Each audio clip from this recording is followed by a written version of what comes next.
The Newsday continues here on One News Now. I'm Sean Yao. The NBI is investigating alleged election irregularities in Cotabato City. Outgoing Mayor Cynthia Giani Sayadi claims that aside from the supposed ballot tearing, some people were also caught shading more than one ballot.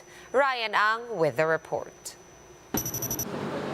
Representatives of outgoing Cotabato City Mayor Cynthia Giani Sayadi went to the NBI to ask for assistance in investigating alleged fraud and irregularities in the May 9 elections. They are also asking the NBI to verify and authenticate pictures and videos they submitted as evidence. Nasa election protest po namin, yun nga po, allegedly, maraming hawak po ng mga balota. Kaya po, nagtaka na po kami, Last week, a video that surfaced on some news outlets showed police officers tearing ballots. But the PNP said that these were unused. But aside from this video, Giani Sayadi's camp submitted new photos and videos as evidence of possible fraud. This includes a clip showing some men sitting inside the polling precinct while holding more than one ballot, as well as a picture of a woman who seems to be shading more than one ballot. The mayor's camp says the evidence were given by a concerned citizen who does not want to be identified. Nagbigay na po sila ng kanilang mga sinumpaang salaysay at handa raw po silang tumestigo. Ang sabi po nila ay biglaan daw po na may mga pilitan na nangyayari at nagulat sila, marami pong may mga hawak na balota.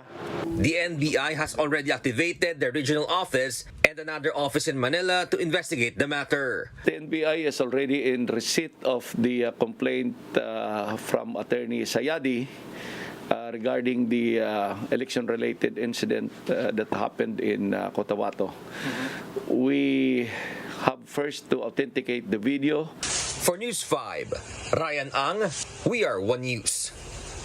A recent SWS survey found that more Filipinos consider themselves poor. But this could worsen with the Agriculture Department sounding the alarm over a looming food crisis. Shaila Francisco with the report. With 2 kids, Sarah tries to squeeze 10,000 pesos per month for her budget, along with her income from side jobs. Sarah said that 500 pesos a day is not enough with the rising prices in basic commodities. Isi-set aside mo yung yung pangangailangan ninyo, yung kunwari may gusto ka, hindi na muna. Just like Sarah, more Filipinos still consider themselves poor. In an SWS survey, the number of self-rated poor families rose to 10.9 million as of April this year. The survey also shows that the minimum monthly budget families need to not consider themselves poor went up from 12,000 pesos to 15,000 pesos. But the problem doesn't stop there. The Agriculture Department warns of a looming food crisis by the second semester of this year. If this happens, the country could face supply tightness or shortages, which could lead to higher prices of commodities. This is driven by higher fuel prices, the impact of the COVID-19 pandemic, and the ongoing tensions between Ukraine and Russia. Fertilizers and feed prices are already going up in the global market. So, kukunti ang mabili sa global market. That's why tayo ay nagwa-warning at gumagawa din ng paraan para makapaghanda tayo. However, DAR said that they are ready to handle the problem as the country still has enough food supply. The DA is asking for an additional 24 billion peso budget to help in their interventions like providing fertilizer subsidies. They are also hoping the National Food Authority will be given additional budget to increase their buffer stock of rice to 30 days from the current 7 days. But one group is blaming Agriculture Secretary William Dar for the food crisis. Siya may kagagawan niyan. Ito nangyayari ito dahil pinaliit niya kulang ang suporta sa local agriculture. Think Tank Ibon Foundation believes that increasing wages can help the public to deal with the looming crisis. May dalawang bahaging food crisis Una yung pagtaas ng presyo ng pagkain at yung kakulangan ng pambili na hindi sumapat yung pagtaas ng minimum wage sa pagtaas ng presyo ng bilihin. However, the Labor Department has reservations on the proposal. Shaila Francisco, we are One News. The Agriculture Department introduces drone farming, a technology that supposedly brings a new level of efficiency and affordability to farming. Mobile journalist Diana Pascual tells us more.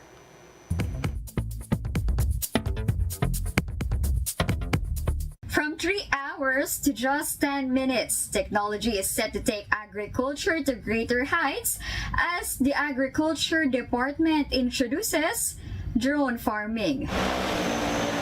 This drone seed is operated just like a normal drone. Only difference is that it has an aerial seeding technology. DA said that this will help evenly distribute seeds and is more efficient. In fact, it slashes 2 to 3 hours of farming to just 7 to 10 minutes.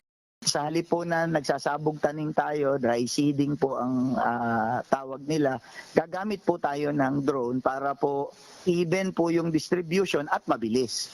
Aside from this, drones also lessen the cost of farming. Traditionally, 60 to 120 kilograms of seed would be needed per hectare. But using this method, farmers would only need 15 to 30 kilos. Drones do come with a hefty price of 1 million pesos apiece. With this, the DA Region 12 assured the farmers that they will provide the drones for free.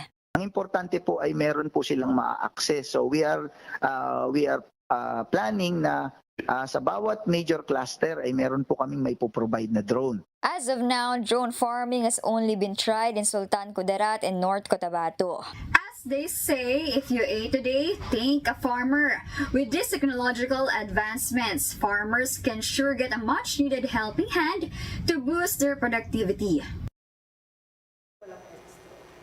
We'll be back with more stories after this quick break. Keep it here on One News.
Direk?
You're still watching One News Now. I'm Sean Yao.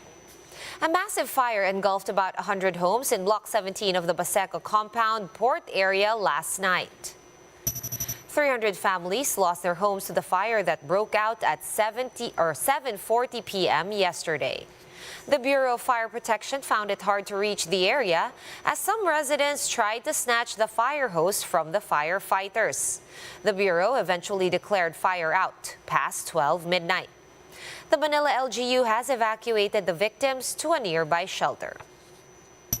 So we will provide the immediate needs po ng mga tao dito. So sa ngayon po, meron po silang mga modular tents. Nag-provide po kami ng modular tents. For foods po, meron po tayong mga hot meals na pinoprovide which is for breakfast, lunch, and dinner.